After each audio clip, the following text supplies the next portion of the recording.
તો દોસ્તો ઘણી બધી કોમેન્ટ્સ એવી હોય છે કે ભાઈ તમે બહેણીમાં હોલ કરતા જાવ કે સાપને ઓક્સિજન અને હવા મળી રહે. તો મિત્રો અમે પહેલેથી જે બહેણી હોય છે કે પછી બાજકું હોય છે એમાં કાણા કરેલા જ હોય છે. જો કે અત્યારે જે બહેણી છે એની અંદર હોલ કરીએ છીએ. ગમે ત્યારે અમે રેસ્ક્યુ કરીએ તો અમારા ભેગી બહેણી અથવા તો પછી અમારા ભેગી ઘણી વખત બહેણી કે એવું કઈ ના હોય તો ત્યાંથી જે બહેણી હોય એમાં આ રીતે હોલ કરાવી દે છે પછી જ સાપને અંદર પૂરીએ છીએ.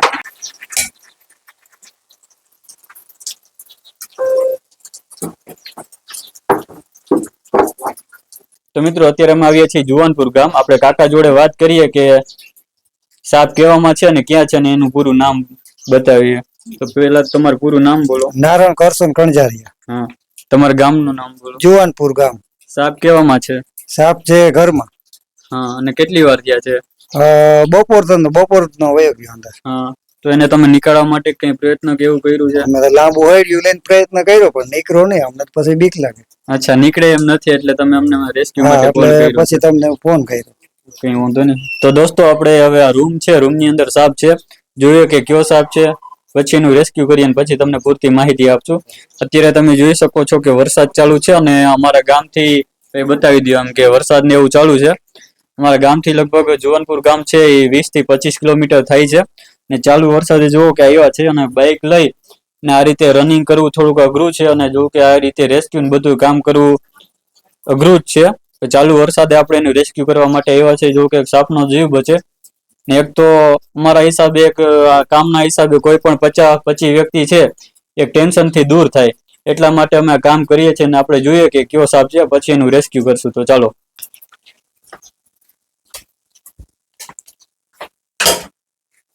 તો દોસ્તો તમે જોઈ શકો છો કે આ રીતે કઈક રૂમની અંદર સામાન ને એવું બાચકાને પડ્યું છે. આપણે કાકાને પૂછીએ કે આમાં તમે સાપ કઈ જગ્યાએ જોયો હતો ને અત્યારે હાલમાં કઈ જગ્યાએ જોયો હતો ને અત્યારે હાલમાં કઈ જગ્યાએ ગયો છે? અત્યારે છેલ્લે હમણાં અહીંયા જોયું તો અહીંથી આ ઘઉંના બાચકાની પાછળ. એટલે પછી તો તમે અહીંયા એમને માથે જતા ને ધ્યાન રાખીને. એટલે આની અંદર હશે ફાઇનલ ને કેમ કે આટલું વજન વાળું સામાન છે એને હટાવવું ને પછી સાપ બીજી કઈ નહીં હોય ને આમાં જ છે ને તો આપણે આને હટાવવું પડશે. કે પેલા તો એમને ટ્રાય કરી જોઈએ, નીકળી જાય તો કોઈ સામાન કે છે ને હટાવવું નહીં, નહીતર પછી બોરીઓ છે એ બધું હટાવવું પડશે. તો મિત્રો હવે જે આ બોરીઓ આની અંદર શું છે? ઘઉં છે. ઘઉં ને એવું છે કેમ કે ખેડૂત લોકોને તો આવી રીતે કોઈ આ ખેતીની સામગ્રીને સામાન ને પડ્યું જ હોય છે. હવે પછી જો એવું જોવા જાય કે ભાઈ આવો ડૂચો કે સામાન કે એવું ના રખાય એના હિસાબે સાપ આવી જાય તો આ તો કુદરતી વસ્તુ છે. એવું નથી કે કોઈ ડૂચાવાળી જગ્યાએ કે આવું હોય ને ત્યાં આવી જાય, પણ સાપ છે એ બંગલામાંથી અમે ઘણી બધી વખત રેસ્ક્યુ કરેલ છે. જે તમે અમારા રેસ્ક્યુ જોયા હશે. તો આપણે હવે સામાનને હટાવીએ અને જોઈએ કે કયો સાપ છે અને પછી એનું સહી સલામત રેસ્ક્યુ કરીએ. ચાલો. તો દોસ્તો આટલું બધું સામાન છે એને હટાવવું નહીં કે વજન વાળું સામાન છે એટલે પેલા તો આપણે અહીંયા થોડીક જગ્યા છે એને સ્ટ્રીક અંદર જવા દઈએ. એમાં અંદર હશે ક્યાંય તો આ બાજુથી બારે કે આસાનીથી નીકળી જાય તો પછી આપણે સામાનને હટાવવું નહીં. ચાલો. ઉપર હે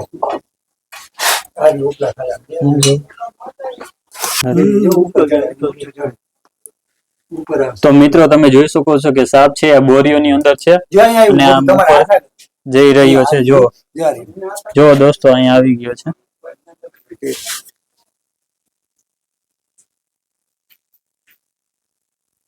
તો દોસ્તો સાપ છે એ ફાઇનલી આની ઉપર ચડી ગયો છે, આમાં ઉપર આવી ગયો છે. એટલે હજી થોડીક આપણે ખાલી રાહ જોઈએ જે સાપ ઉપર આવી જાય તો હજી આ 4-5 બાચકા છે એ હટાવવા નહીં. થોડીક આપણે એને અહીંથી એમને ટ્રાય કરીએ કે ઉપર ચડે તો હવે ખુલ્લામાં આવી જાય.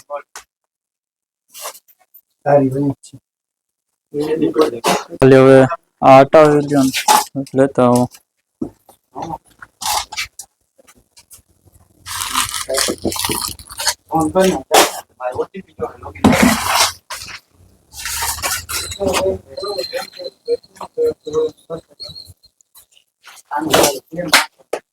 ફાઇનલી નીચે આવી ગયો છે ઉપરથી થઈ અને આપણે એને ઉપર ટચ કર્યો એટલે અહીંયા નીચે આવી ગયો છે.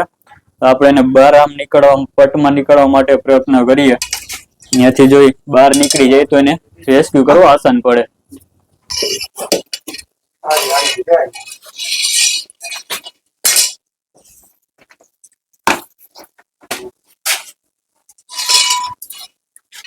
તો દોસ્તો ફાઇનલી સાપ હાથમાં આવી ગયો છે અને તમે જોઈ શકો છો કે કોબરા પ્રજાતિનો સાપ છે. આપણે એને બારે લઈ જઈએ પટમાં અને પછી એને બેણીની અંદર પૂરશું.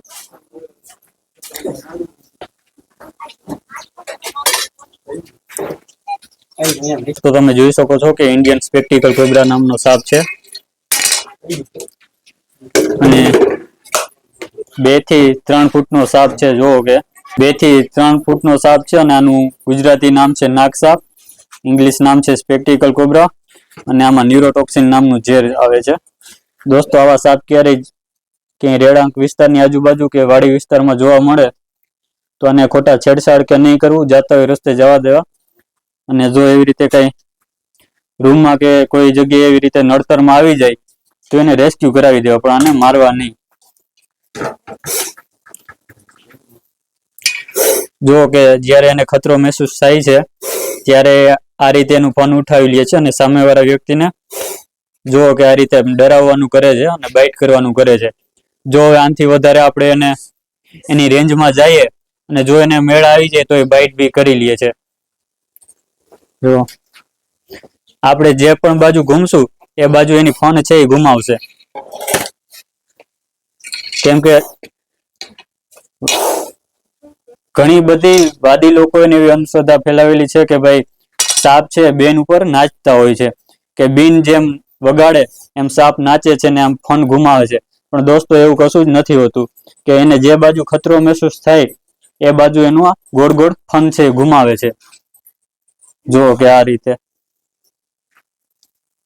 ક્યારેય પણ ઝેરી સાપ કે બિનઝેરી સાપ બાઇટ કરે ત્યારે તુરંત ખોટી ચક્કરમાં નહીં પડવાનું અને ગવર્મેન્ટ હોસ્પિટલ, સરકારી હોસ્પિટલ હોય ગમે ત્યાં હોસ્પિટલે ચાલ્યું જાવ. ખોટી ચક્કરમાં કે ઝાડફૂંકની ચક્કરમાં નહીં પડવું અને ખોટો ટાઈમ વ્યસ્ત ન કરવો.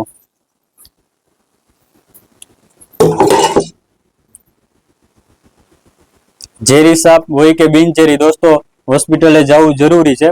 મનોમન ભગવાનને પ્રાર્થના કરીને નીકળી જવાનું કે ભગવાન મારી જોડે આવી રીતે બનાવ બન્યો છે તો મને ઘરેથી હોસ્પિટલે અને હોસ્પિટલેથી ઘરે સહી સલામત પહોંચાડી દેજો. અને ખોટો ક્યાંય ટાઈમ વ્યસ્ત નહીં કરવો અને કોઈ પણ જાતનું ટેન્શન કે ડર રાખ્યા વગર તુરંત હોસ્પિટલે પહોંચી જવું.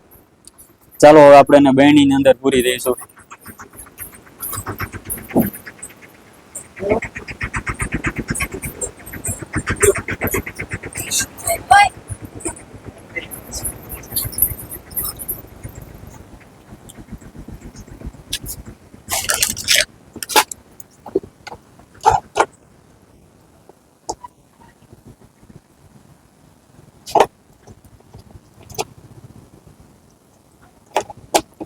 દોસ્તો મારો વિડીયો જોઈને જીગર કરીને હિંમત કરીને ક્યારે પણ આવી ટ્રાય નહીં કરવી, કેમ કે તમારી એક ભૂલ તમારા મોતનું કારણ બની શકે છે. એટલા માટે અમારો વિડીયો જોઈ અને ક્યારેય હિંમત કરીને કે ખોટી બરજબડાઈથી આવી રીતે સાપને ટચ ન કરવો. ઝેરી હોય કે બિનઝેરી સાપ જાતો હોય રસ્તે જવા દેવો એને. હા નરેન્દ્રભાઈ, સાપનું રેસ્ક્યુ થઈ ગયું. તમે આવ્યાથી સારું કીધું. અમે બપોર તનના બી ને બધા બહાર બેઠા હતા, કોઈ રૂમ ની અંદર નતું જતું. પછી હું એ બહાર ગામ ગયો હતો, ત્યાં આવ્યો ને પછી છોકરાઓ કીધું એટલે તમને ફોન કર્યો અને તમે આવ્યા અને બાજકામ વચ્ચેથી હરફ નીકળ્યો અને તમે કાઢીને બહેણીમાં પૂરીને તમે રેસ્ક્યુ કર્યું.